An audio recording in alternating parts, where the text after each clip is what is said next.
Boa noite. Boa noite. O Ministério da Saúde resgata mais um grupo de indígenas desnutridos na terra Yanomami. E o Ministério da Justiça determina que a Polícia Federal investigue as causas da crise humanitária. Eu não tenho nenhuma dúvida técnica, embora evidentemente não me caiba julgar, mas de que há indícios fortíssimos de materialidade do crime de genocídio. É disso que se cuida.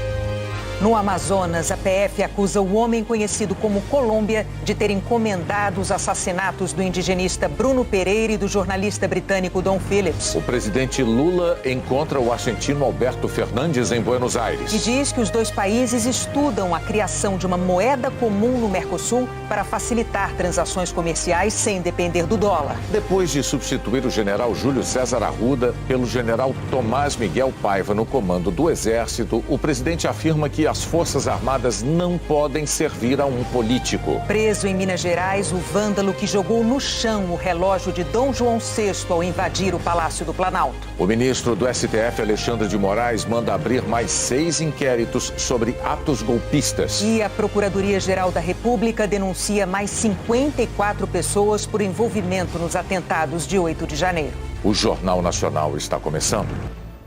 Começou hoje a distribuição de alimentos para os indígenas Yanomami em Roraima. Em Boa Vista, voluntários da Ação da Cidadania preparam cestas básicas para atender os indígenas Yanomami. Força para carregar os caminhões com pelo menos 1.000 cestas, 17 toneladas de alimentos. Existem várias que se juntam para fazer a diferença, aonde realmente necessita. Quem tem fome tem pressa, né? Então a gente tem que fazer essa força-tarefa para chegar o alimento na mesa realmente de quem está precisando, que agora é o povo Yanomami. Outra força, a aérea, viaja 270 quilômetros da capital até a terra Yanomami para entregar as doações. Ajuda que chegou tarde demais para salvar uma idosa Yanomami de 65 anos, que não resistiu. A desnutrição atinge adultos e crianças, que sofrem ainda com surtos de verminoses e malária. Só em 2022 foram confirmados 11.530 casos de malária na reserva. Ambientalistas apontam que o garimpo ilegal nas terras indígenas agrava a crise sanitária porque destrói a floresta, espanta a caça, contamina os rios e ainda dificulta o atendimento de saúde. Imagina as comunidades que já estavam sofrendo impacto com garimpo e a assistência médica não consegue chegar até essas localidades, as comunidades indígenas, por falta de ameaças por parte de garimpeiros. Isso agravou a situação na saúde Yanomami. Os conflitos se intensificaram nos últimos 2 anos, junto com a devastação ambiental no território.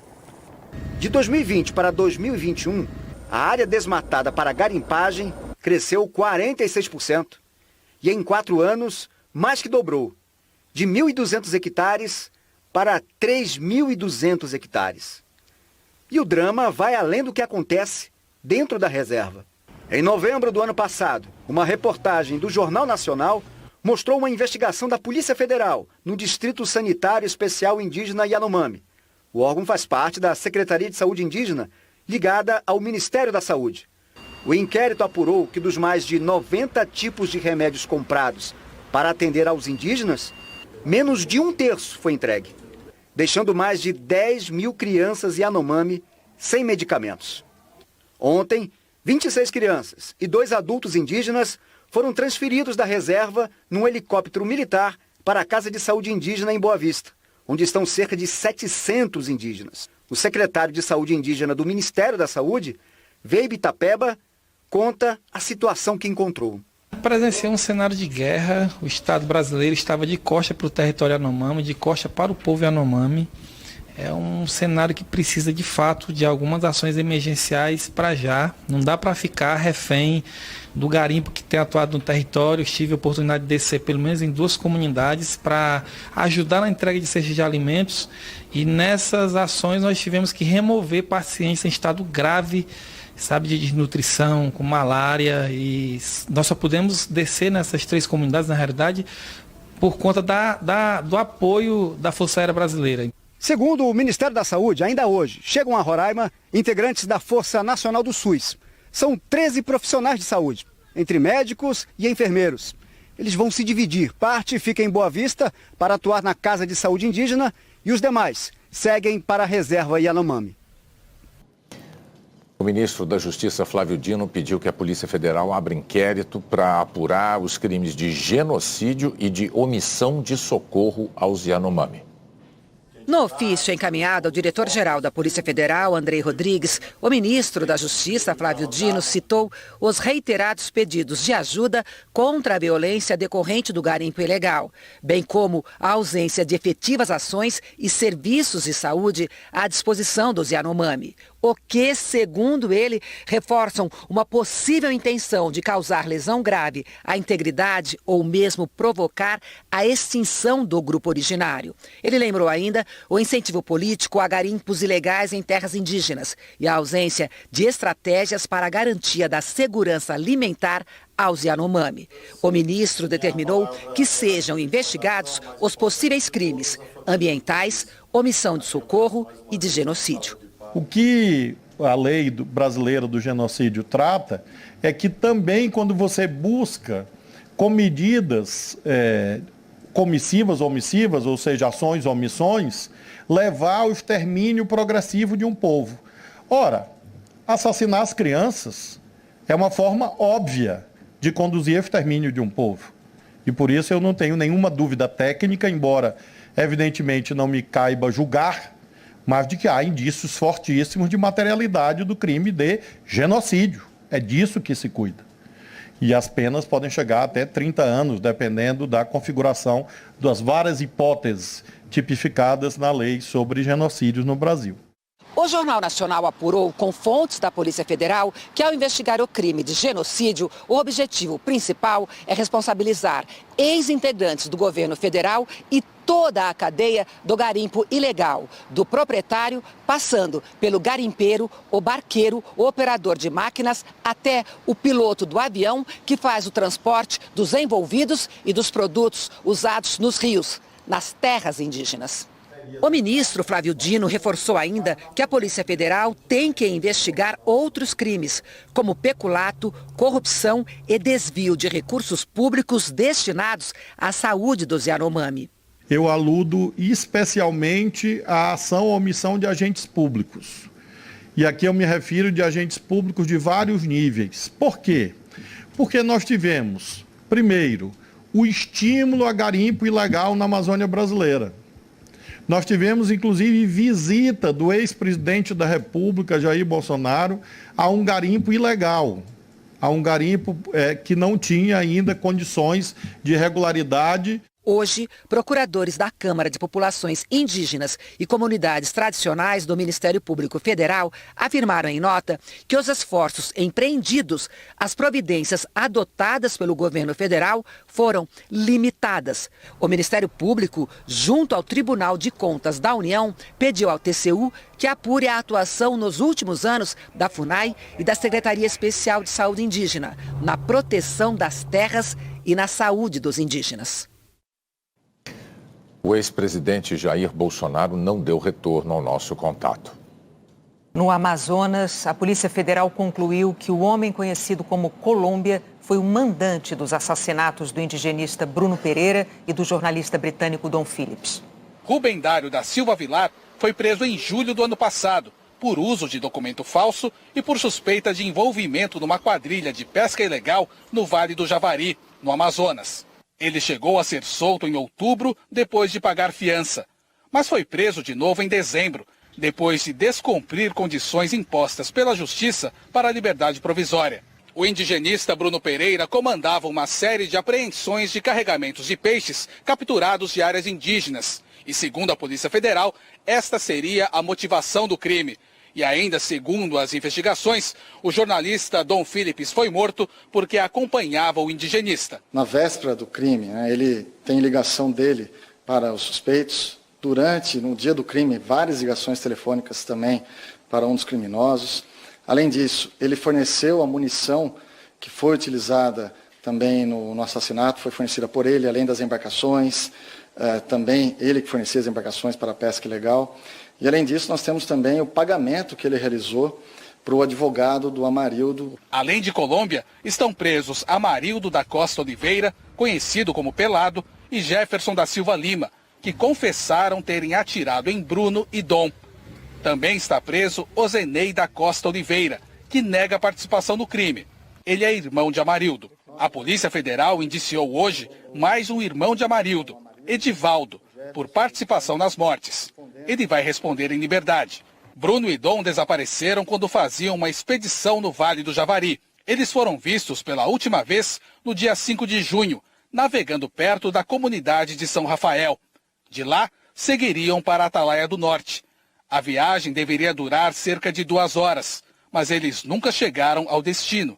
A polícia achou os corpos depois de Amarildo confessar envolvimento nos assassinatos e indicar o local onde os restos mortais estavam enterrados. As defesas de Colômbia, de Jefferson da Silva Lima e de Ozenei da Costa Oliveira disseram que ainda não tiveram acesso aos autos da investigação. Nós não conseguimos contato com os advogados dos outros citados. A seguir, o presidente Lula fala sobre a substituição do comandante do Exército. Preso o vândalo que atacou o relógio de D. João VI no Palácio do Planalto. O presidente Lula se encontrou hoje em Buenos Aires com o presidente argentino Alberto Fernandes. Lula disse que a viagem tem o objetivo de reconstruir vínculos com a América Latina. O destino da primeira viagem internacional de Lula, em seu 3º mandato, foi uma escolha pessoal do presidente. Hoje é a retomada de uma relação que nunca deveria ter sido truncada. Lula e o presidente argentino Alberto Fernandes discursaram juntos por mais de 1 hora. Foram assinados acordos de cooperação nas áreas científica, financeira, de defesa e da exploração da Antártica. O presidente Lula confirmou que está em discussão, em estágios iniciais, um projeto de integração financeira, com a criação de uma moeda comum no Mercosul para facilitar as transações comerciais sem depender do dólar. E eu acho que com o tempo isso vai acontecer. Creio que isso vai suceder. E eu acho que é necessário que aconteça. E creio que é necessário que suceda. Porque muitas vezes tem países que têm dificuldade de adquirir o dólar. Porque há países que a vezes têm dificuldades em adquirir dólares. E você pode fazer acordos, estabelecer um tipo de moeda para o comércio que os bancos centrais, sabe, todo mês ou de quanto tempo quiser, façam um acerto de conta para que os dois países possam continuar fazendo negócio. Ele também disse que o BNDES, o Banco Nacional de Desenvolvimento Econômico e Social, voltará a financiar obras em outros países, como o gasoduto que permitirá à Argentina fornecer gás natural ao Brasil e que os países maiores, como o Brasil, têm de auxiliar os que têm menos condições. E se há interesse dos empresários? E se há interesse dos empresários? Se há interesse do governo? Se há interesse do governo? E nós temos um banco de desenvolvimento para isso. E temos um banco de desenvolvimento para isso. Eu quero dizer que nós vamos criar as condições para fazer o financiamento que a gente puder fazer para ajudar no gasoduto argentino. De vez em quando, no Brasil, a vezes em Brasil, nós somos criticados, se nos critica, por pura ignorância. Por pura ignorância. Pessoas que acham que não pode haver financiamento de engenharia para outros países. Que pessoas que creem que não pode haver financiação de engenharia para outros países. E eu acho não só que pode. Não só creio que sim se pode. Como é necessário o Brasil, como que é necessário que o Brasil ajudar todos os seus parceiros. Ajude a todos os sócios. E é isso que nós vamos fazer. É o que vamos fazer. Dentro das possibilidades. Dentro das possibilidades econômicas do nosso país. Econômicas de nosso país. Ao fim do seu discurso, Lula pediu desculpas ao povo argentino pelos últimos 4 anos de relação. Por último, eu queria dizer a vocês. Para terminar, quero dizer-lhes que eu estou, na verdade, pedindo desculpas ao povo argentino. Que, em realidade, estou pedindo desculpas, perdão ao povo argentino. Por todas as grosserias. Por todas as grosserias. Que o último presidente do Brasil. Que o anterior presidente do Brasil. Que eu trato como genocida. Que eu digo que é um genocida. Por causa da falta de responsabilidade no cuidado com a pandemia. Por la falta de cuidado e a falta de responsabilidade que tuvo durante a pandemia. Todas as ofensas que ele fez ao companheiro Alberto Fernandes. Por todas as ofensas que ele dijo ao companheiro Fernandes. O Mercosul esteve na pauta de discussão, assim como a Unasul, um projeto de integração de toda a América do Sul, que foi abandonado durante o governo Bolsonaro. Os dois presidentes reforçaram a importância dos países atuarem em conjunto como bloco para fortalecer a economia da região. O presidente argentino, Alberto Fernandes, disse que a visita de Lula deveria ser comemorada. Fernandes afirmou que se os países não tiverem coragem de fazer mudanças, continuarão a sofrer dos mesmos males e que é preciso aprofundar os vínculos entre Brasil e Argentina. A viagem de Lula à Argentina marca ainda o retorno do Brasil à comunidade de estados latino-americanos e caribenhos.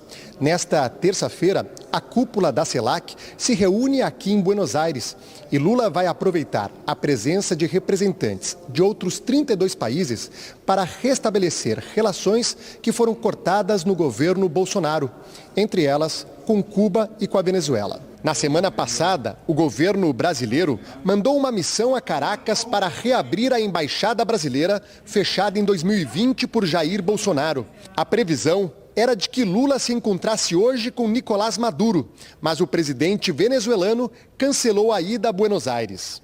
Eu penso que nós deveríamos ter duas coisas na cabeça. Creo que deberíamos ter duas coisas na cabeça. A gente permitir com muita tranquilidade, muito tranquilamente, que a autodeterminação dos povos fosse respeitada em qualquer país. Que a determinação personal de los pueblos sea respetada en todos los países. Da mesma forma que eu sou contra, así como estoy en contra, a ocupação territorial como a Rússia fez da Ucrânia, de la ocupación territorial rusa en Ucrania, eu sou contra muita ingerência no processo da Venezuela. Estou em contra de muitas intervenções e ingerências no processo venezuelano. E para resolver o problema da Venezuela, a gente vai resolver com diálogo. E o problema venezuelano se solucionará com diálogo. E não com bloqueio. E não com bloqueios. A gente vai resolver com diálogo. Vamos a solucioná-lo com diálogos. E não com ameaça de ocupação. E não com ameaças de ocupação. A gente vai resolver com diálogo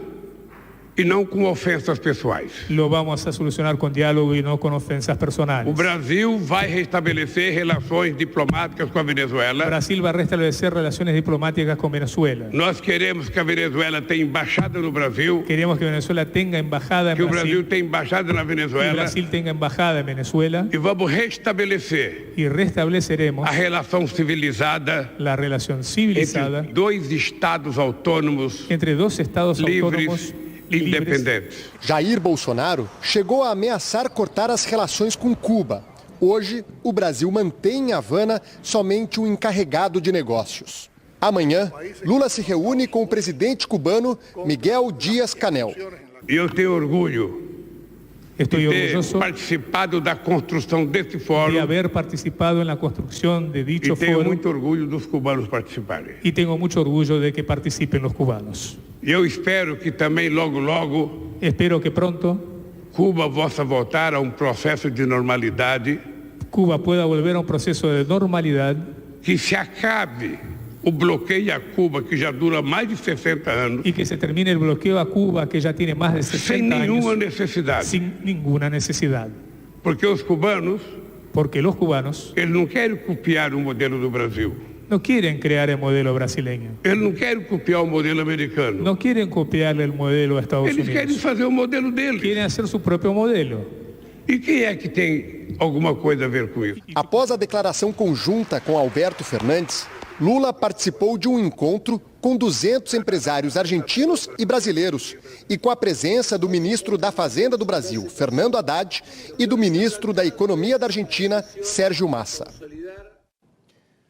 O ministro da Defesa, José Múcio Monteiro, explicou hoje os motivos que levaram o presidente Lula a mudar o comando do Exército. O general Tomás Ribeiro Miguel Paiva fez hoje a primeira visita ao quartel-general do Exército como novo comandante da Força Militar. Mais cedo, foi a um café da manhã com o ministro da Defesa, José Múcio Monteiro. O nome do general Tomás Ribeiro foi anunciado no sábado, depois de o presidente Lula demitir o general Júlio César de Arruda. Hoje, em entrevista à Globo, o ministro da Defesa confirmou que a situação do general Arruda já era delicada por causa da demora na desmobilização dos acampamentos golpistas que serviram de base para os atos de vandalismo no dia 8 de janeiro. Mas a relação se tornou insustentável quando o ex-comandante do Exército não quis exonerar o tenente-coronel Mauro César Barbosa Cid, nomeado pelo ex-presidente Jair Bolsonaro para comandar o 1º Batalhão de Ações de Comandos em Goiânia. Coronel Cid, como é conhecido, foi ajudante de ordens de Bolsonaro, uma função de proximidade e confiança. José Múcio disse que Lula cobrou dele explicações sobre a situação do coronel. O presidente Lula me telefonou sabendo se realmente ia haver essa nomeação ou não. Ele não cobrou demitir ninguém. Ele disse, eu quero... Como é que vai se resolver isso? Vai se nomear ou não? Eu disse, não, presidente, vai se tomar as providências, nós vamos verificar. Quando eu desliguei o telefone, vi que não havia confiança absolutamente e que eu tinha que resolver o problema aonde ele estava. Além da desconfiança do novo governo pela proximidade do coronel Cid com Bolsonaro, o militar é investigado no Supremo Tribunal Federal pela divulgação de dados sigilosos de uma investigação sobre um suposto ataque hacker ao sistema do Tribunal Superior Eleitoral. Nesse inquérito, a Polícia Federal indiciou o militar pelo crime de divulgação de documento sigiloso. O ministro da Defesa disse que, enquanto não houver conclusão sobre as responsabilidades do militar no caso, Coronel Cid não assumirá o 1º Batalhão em Goiânia. Primeiro, saber se ele está verdadeiramente indiciado ou não, né? Não pode ser ele for absolutamente inocente. O benefício da dúvida tem que ser dado a ele. Enquanto isso não acontecer, não haverá, a nomeação está mantida, mas... Evidentemente, enquanto isso não acontecer, não haverá. Enquanto essas coisas não forem esclarecidas, não haverá. O ministro reforçou que os culpados pelos atos golpistas em Brasília vão ser responsabilizados. Não haverá caça às bruxas, evidentemente. Agora, nós estamos querendo saber de onde partiu aquilo tudo do dia 8, né? Com quem está a responsabilidade. Amanhã, o general Tomás Ribeiro vai se reunir com o alto comando do Exército, formado por 16 generais 4 estrelas, os que estão no topo da carreira militar. Será uma reunião para alinhar a postura esperada das tropas daqui em diante. Hoje, em viagem oficial à Argentina, o presidente Luiz Inácio Lula da Silva falou pela primeira vez sobre a troca no comando do Exército. Perguntado sobre a substituição, Lula respondeu que o general Tomás Ribeiro está em sintonia com tudo o que ele pensa sobre o papel dos militares numa democracia. O que eu vou falar aqui não é só para os militares. Lo que voy a decir acá no es solo para los militares. Eu penso que todas as carreiras de Estado... Creo que todas las carreras de Estado... não pode se meter na política no pueden meterse no exercício da sua função. Durante el ejercicio de sus funciones. Porque essa gente tem estabilidade. Porque estas personas tienen estabilidad. Essa gente não pertence a nenhum governo. No pertenecen a ningún gobierno. Essa gente pertence ao Estado brasileiro. Pertenecen al Estado brasileño. Portanto, eles precisam aprender a conviver democraticamente com qualquer pessoa que esteja no governo. Deben aprender a convivir democraticamente. O Itamaraty, por exemplo. Ele não tem que servir ao Lula. No tiene que servirlo a Lula. Ele tem que servir qualquer outro presidente. Tiene que servirlo a cualquier otro presidente. E assim vale para os militares. Y lo mismo pasa con los militares. Aconteceu fenômeno no Brasil. Sucedió un fenómeno en Brasil. Se você pedir para que eu explique, eu não sei explicar. Si me pedís que lo explique, no sé cómo explicarlo. Mas o Bolsonaro conseguiu. Pero Bolsonaro logró a maioria, que la mayoría, em todas as forças militares. En todas las fuerzas militares. Da polícia dos estados. De la policía de cada estado. A polícia rodoviária. A la policía viária. Uma parte da polícia militar. Una parte de la policía militar. E uma parte das forças armadas. Y una parte de las fuerzas armadas. Isso é reconhecido por qualquer cidadão que faça política no Brasil. Eso lo reconoce cualquier ciudadano que haga política en Brasil. Nós agora temos papel de muita responsabilidade. Ahora tenemos un rol de mucha responsabilidad. Que é fazer com que o país volte à normalidade. Que es hacer que el país vuelva a la normalidad. E as forças policiais, as forças militares voltem à normalidade. Y que las fuerzas militares y policiales vuelvan a la normalidad. Eu escolhi comandante do Exército. Elegí un comandante de ejército. e não foi possível dar certo, que não funcionou, não foi possível. Eu tirei e escolhi outro comandante. Tuve que elegir a outro. Que tive uma boa conversa com o comandante. E tive uma boa charla com ele. E ele pensa exatamente. E ele pensa exatamente. Com tudo que eu tenho falado sobre a questão das Forças Armadas. Lo mismo que eu he dicho sobre as Forças Armadas. As Forças Armadas não servem a um político. As Forças Armadas não servem a um político. Ela não existe para servir a um político. Não existem para servir a um político. Ela existe para garantir a soberania do nosso país. Existe para assegurar a soberania de nossos países. Sobretudo contra possíveis inimigos externos. Principalmente contra inimigos externos. E para garantir tranquilidade ao povo brasileiro. E para assegurar a tranquilidade ao povo brasileiro. E fazer outras coisas. E fazer outras coisas. Em função de desastres que possam acontecer no nosso causas país. De desastres naturais, claro, por exemplo. Está claro o papel na Constituição. Isso está muito claro na Constituição brasileira. Está muito bem escrito isso. Não tem um artigo que diga de acordo com a regulamentação. Está tudo regulamentado. Está todo regulamentado, não há nenhum artículo que diga o contrário. O que aconteceu Lo que sucedió é que o Bolsonaro não respeitou a Constituição. É que Bolsonaro não reconheceu a Constituição. E não respeitou as Forças Armadas. E se insertou em las Forças Armadas. E eu tenho certeza que nós vamos colocar as coisas no lugar.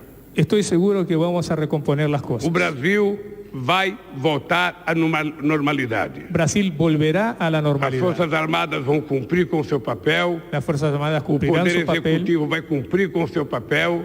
Todos cumprirão seu papel. O Poder Legislativo vai cumprir com o seu papel. O Poder Legislativo cumprirá seu papel. E assim o Brasil vai ficar bem. E assim Brasil estará bem.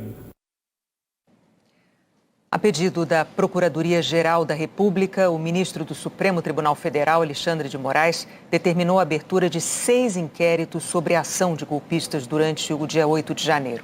A apuração é para identificar quem cometeu possíveis crimes como o de terrorismo, de associação criminosa e o de golpe de Estado. A Procuradoria-Geral da República dividiu os atos golpistas do dia 8 de janeiro em 4 núcleos. O dos executores materiais, aqueles que invadiram e depredaram os prédios públicos e que não foram presos em flagrante. O dos autores intelectuais, que planejaram e instigaram os atos. O dos financiadores, que patrocinaram os golpistas, e o núcleo que apura a omissão de agentes públicos. A partir daí, a PGR pediu nos dias 11 e 12 de janeiro a abertura de 7 inquéritos. O ministro Alexandre de Moraes, do Supremo Tribunal Federal, já havia autorizado a abertura de um, o que investiga a suposta omissão do governador afastado, Ibanez Rocha, e da cúpula de segurança do DF. Pela manhã, Ibanez entregou o celular à Polícia Federal para ser periciado. Hoje, Moraes autorizou o início dos outros 6 inquéritos. 3 são sobre executores, autores intelectuais e financiadores. A PGR classifica os vândalos que invadiram as sedes do Palácio do Planalto, do Congresso e do STF como um grupo violento e antidemocrático que não aceita o resultado das eleições presidenciais e cujo objetivo era abolir o Estado democrático de direito e depor o governo legitimamente constituído. Nos pedidos, a PGR aponta a necessidade de apurar o cometimento dos crimes de terrorismo previstos nos artigos 2º, 3º, 5º e 6º da Lei Antiterror e de associação criminosa, abolição violenta do Estado democrático de direito, golpe de Estado, ameaça, perseguição e incitação ao crime previstos no Código Penal. Ao autorizar a abertura dos inquéritos, o ministro Alexandre de Moraes diz que absolutamente todos serão responsabilizados, civil, política e criminalmente pelos atos atentatórios à democracia, ao Estado de Direito e às instituições, e que a democracia brasileira não será abalada, muito menos destruída por criminosos terroristas. A defesa da democracia e das instituições é inegociável. Os outros 3 inquéritos autorizados por Alexandre de Moraes, a pedido da PGR, miram a conduta de deputados eleitos no ano passado, aliados do ex-presidente Jair Bolsonaro, André Fernandes e Silva Wayampi, do PL, e Clarissa Tércio, do Progressistas. A PGR afirma que os 3 estimularam os atos golpistas em Brasília. Segundo a Procuradoria-Geral, André Fernandes convocou seguidores nas redes sociais e, depois das invasões na Praça dos Três Poderes, publicou a imagem da porta de um armário vandalizado do STF, contendo a inscrição do nome do ministro Alexandre de Moraes, na qual inseriu a seguinte legenda: quem rir vai preso. No caso de Silvia Wayamp, a PGR afirma que ela divulgou vídeos por meio dos quais fomentou a prática dos atos golpistas e os endossou através de uma legenda, na qual se lia o seguinte: povo toma a esplanada dos ministérios nesse domingo. Tomada de poder pelo povo brasileiro insatisfeito com o governo vermelho. A PGR diz que a deputada eleita Clarissa Tércio publicou um vídeo em que dizia: acabamos de tomar o poder, estamos dentro do Congresso. Nos 3 casos, Moraes afirma que a conduta dos deputados eleitos, considerado o contexto geral dos atos do dia 8 de janeiro, se amolda em tese aos crimes de terrorismo, associação criminosa, abolição violenta do Estado Democrático de Direito, golpe de Estado, ameaça, perseguição e incitação ao crime. Silvia Wayamp disse que jamais se manifestaria a favor de atos de vandalismo. Clarissa Tércio declarou que é totalmente contrária a qualquer ato de violência, vandalismo ou destruição do patrimônio público que ameace a democracia. André Fernandes não quis se manifestar. Em outro desdobramento das investigações, a PGR apresentou ao STF 54 denúncias contra bolsonaristas radicais presos após os atos golpistas. Os 54 golpistas foram detidos no acampamento em frente ao quartel-general do Exército, em Brasília, um dia depois das invasões aos prédios públicos. A PGR quer que eles respondam por associação criminosa e incitação ao crime. O subprocurador-geral da República, Carlos Frederico Santos, afirma na denúncia que havia uma evidente estrutura a garantir perenidade, estabilidade e permanência nos acampamentos, que ao se dirigir para lá, o grupo aderiu a essa associação, cujo objetivo era a prática de crimes contra o Estado Democrático de Direito. A PGR afirma que a estrutura do acampamento em Brasília funcionava como uma espécie de vila, com local para refeições, feira, transporte, atendimento médico, sala para teatro de fantoches, massoterapia, carregamento de aparelhos eletrônicos, recebimento de doações e reuniões. A PGR considera que os indícios colhidos durante a investigação são suficientes para as denúncias e defende que os denunciados podem deixar a prisão, que seria substituída por medidas cautelares, como proibição de acesso a redes sociais, de contato com os demais investigados, além de se manter a uma distância mínima de 500 metros de qualquer estabelecimento militar. Essa é a terceira leva de denúncias apresentadas pela PGR. A primeira foi contra 39 detidos em flagrante no Senado. A segunda contra 5 pessoas presas dentro do Supremo Tribunal Federal. Ao todo, a PGR denunciou até o momento 98 pessoas. Agora, caberá ao plenário do STF decidir se elas passarão a condição de réus. Está preso em Minas Gerais o vândalo que destruiu uma relíquia do Brasil no Palácio do Planalto no dia 8 de janeiro. A Fernanda Vieira tem as informações ao vivo de Uberlândia. Boa noite, Fernanda. Boa noite, Renata Bonner, e a todos. Antônio Cláudio Alves Ferreira, de 30 anos, foi preso pela Polícia Federal e trazido aqui para a delegacia da Polícia Federal em Uberlândia.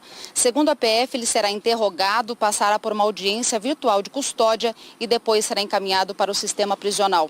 O Antônio é conhecido por destruir um relógio do século XVII que foi presente da corte francesa para Dom João.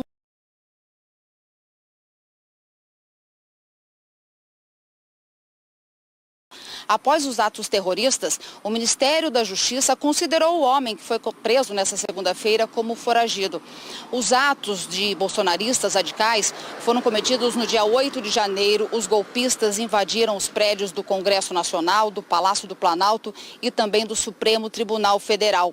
Em Goiás, o homem respondia por crimes de posse de drogas, receptação de produtos roubados e ameaça. Renata, eu volto com você. Obrigada pelas informações, Fernanda. E a seguir, o Ministério Público Federal confirma denúncia criminal pelo desastre de Brumadinho. O Ministério Público Federal apresentou hoje denúncia contra os envolvidos no rompimento da barragem de Brumadinho, em Minas Gerais. O Ministério Público Federal denunciou 16 pessoas, entre elas o ex-presidente da Vale, Fábio Schwartzman, funcionários da Vale e da empresa Tuvisud, que atestou a segurança da barragem. todas por homicídio qualificado, por 270 vezes o número de mortos do rompimento.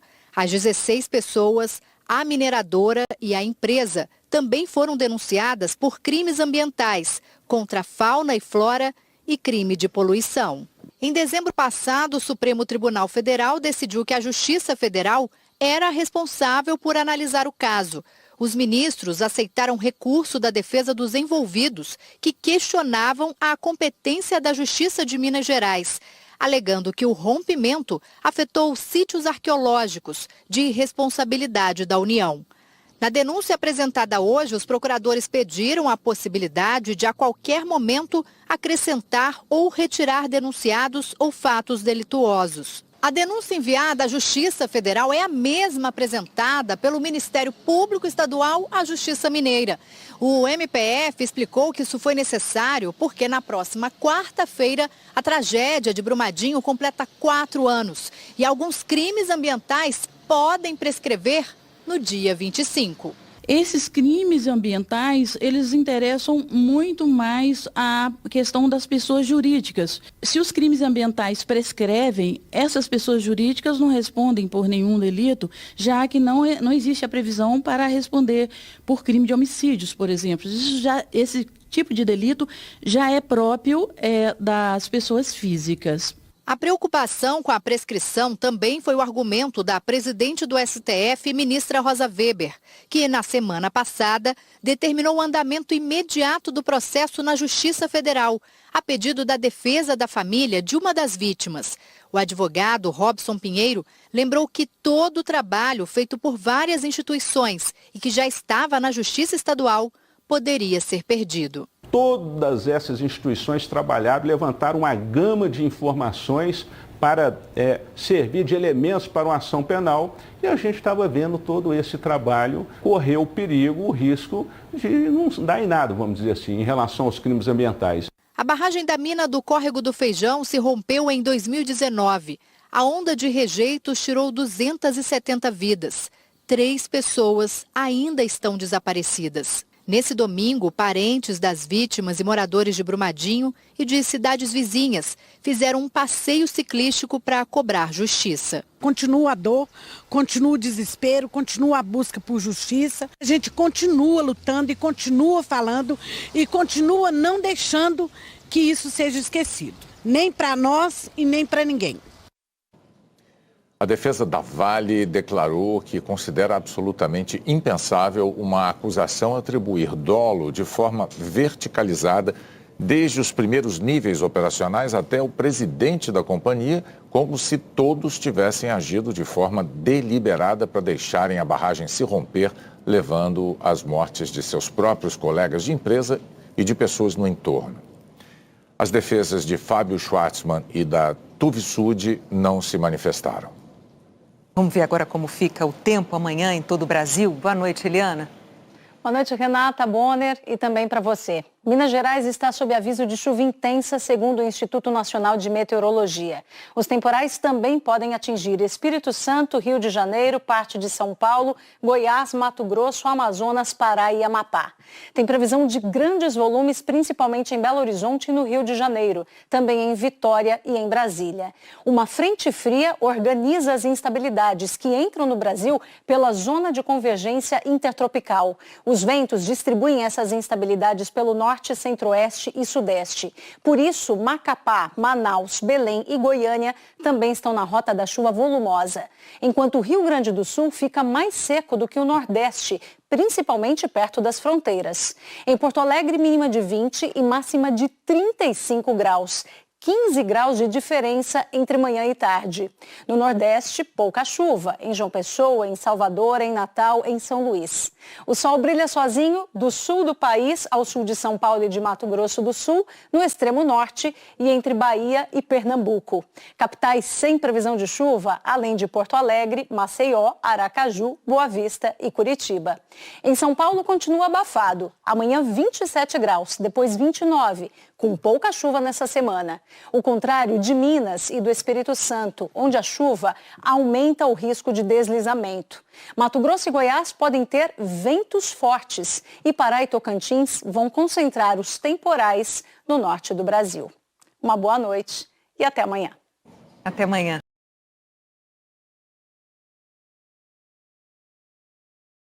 O Jornal da Globo é depois de tela quente. Boa noite. Boa noite, até amanhã. Fala galera, beleza? Aqui quem fala é o Diego, canal Diego Esportes, e tô chegando para te avisar que hoje tem Fulham e Tottenham pela 21ª rodada do campeonato inglês. E no vídeo de hoje você vai ficar informado e vai saber tudo sobre esse jogo. As principais e últimas informações da equipe do Fulham e também as últimas notícias da equipe do Tottenham. O Fulham, que vem de derrota na rodada passada, joga hoje em casa e quer os 3 pontos para se aproximar do grupo dos 4 primeiros. Já o Tottenham, que vem de 2 derrotas seguidas diante do líder e do vice-líder, joga hoje fora de casa, mas mesmo assim quer os 3 pontos para continuar a caça ao G4. Então, se você é torcedor do Fulham ou torcedor do Tottenham, já faço o convite. Se inscreva agora aqui no nosso canal, já vai deixando o seu like no vídeo para nos ajudar, ativa também o sininho de notificação para você receber os próximos vídeos e comenta aí embaixo o seu palpite, porque Fulham e Tottenham se enfrentam na tarde desta segunda-feira, às 5 horas da tarde, no horário de Brasília, na Craven Cottage, pela 21ª rodada do campeonato inglês. 7º colocado do campeonato, com 31 pontos, o Fulham vem de derrota na rodada passada. A equipe contará hoje com o retorno de Robinson, após suspensão, e que deve substituir o Kurzawa. Entretanto, Kebano, com lesão no tendão de Aquiles, é desfalque certo. Do outro lado, o Tottenham vem de 2 derrotas consecutivas e estacionou no 5º lugar com 33 pontos. Os Spurs têm dúvidas quanto às condições físicas de Bentancur e Kulusevich, enquanto Lucas Moura continua fora. No ataque, o Richarlison pode aparecer entre os titulares no lugar do coreano Son.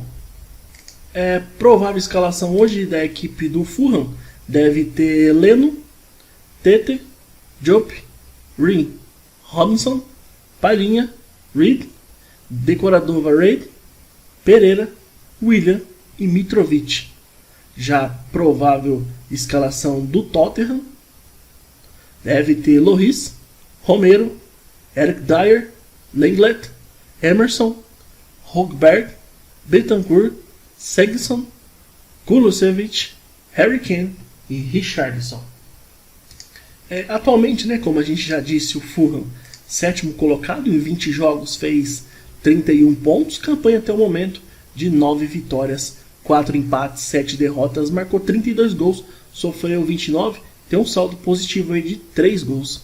Já o Tottenham está na 5ª colocação, em 20 jogos fez 33 pontos, e até o momento 10 vitórias, 3 empates e 7 derrotas, marcou 39 gols, sofreu 31, tem um saldo positivo de 8 gols.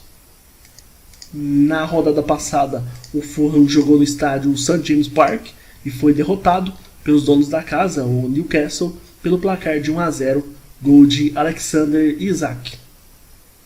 Já o Tottenham, na rodada passada, fez o jogo atrasado da 7ª rodada e foi derrotado na noite de High Stadium, foi derrotado pelo Manchester City pelo placar de 4-2. Os gols do Manchester City foram marcados por Julian Alves, Haaland e 2 do Maes. Pelo lado do Tottenham, gols de Kulusevich e Emerson. Aí na próxima rodada, o Fulham joga fora de casa e vai enfrentar a equipe do Chelsea. Esse jogo está marcado para acontecer sexta-feira, dia 3 de fevereiro, a partir das 5 horas da tarde. Já a equipe do Tottenham em casa vai receber a equipe do Manchester. Esse jogo está marcado para acontecer domingo, dia 5 de fevereiro, a partir aí da 1h30 da tarde. Então é isso aí, rapaziada. Desejamos a todos aí um ótimo jogo. Que vença aí o melhor. Fiquem todos com Deus e até a próxima.